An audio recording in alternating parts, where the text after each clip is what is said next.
We met at the church, and I was invited by my aunt, and I didn't want to go. I was just there for support, and that's when I met Gaby, and she came up to me, and she asked me a bunch of questions in English. I told her, like, I don't speak English, and she didn't speak Spanish at the time. So it's been interesting, and I'm glad we met.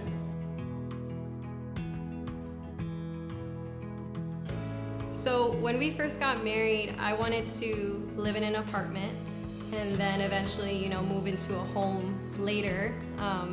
And Alberto convinced me to buy this land and for us to build our home together. And one thing I would say that ran through my mind is I'm too young, I don't have good credit, I don't have a good job, how are we going to build this house? And his response was always like, we're gonna do it. So the process Alberto has had to follow is very complicated. In the simplest terms, he was detained in 2014, and out of all the people that were detained with him, he was one of the few that was released.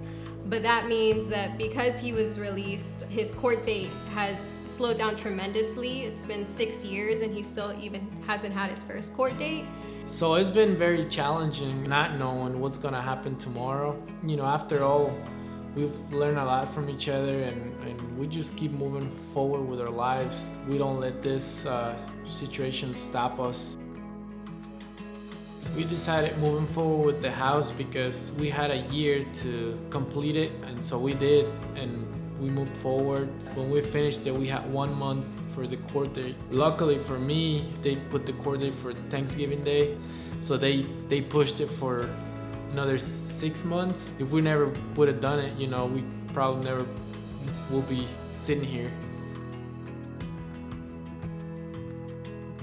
Now we have the farm, and she's loving it, and I always, when I picture the house, I always picture her in it, and that's the main reason, really.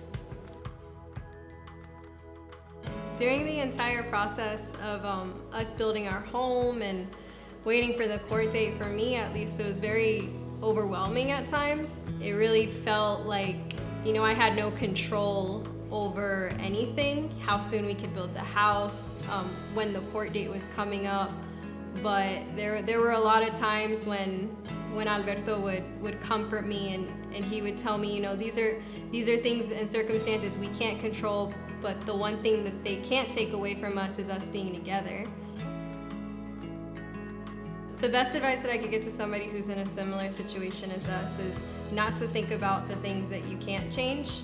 There's gonna be a lot of things coming your way, and there's gonna be a lot of people who have their opinions about you and why you're in that specific circumstance, but you can't change any of that. What you can change is your own perspective and continue moving forward. And as long as you're with the person that you love and who supports you through it, that's all that really matters at the end of the day.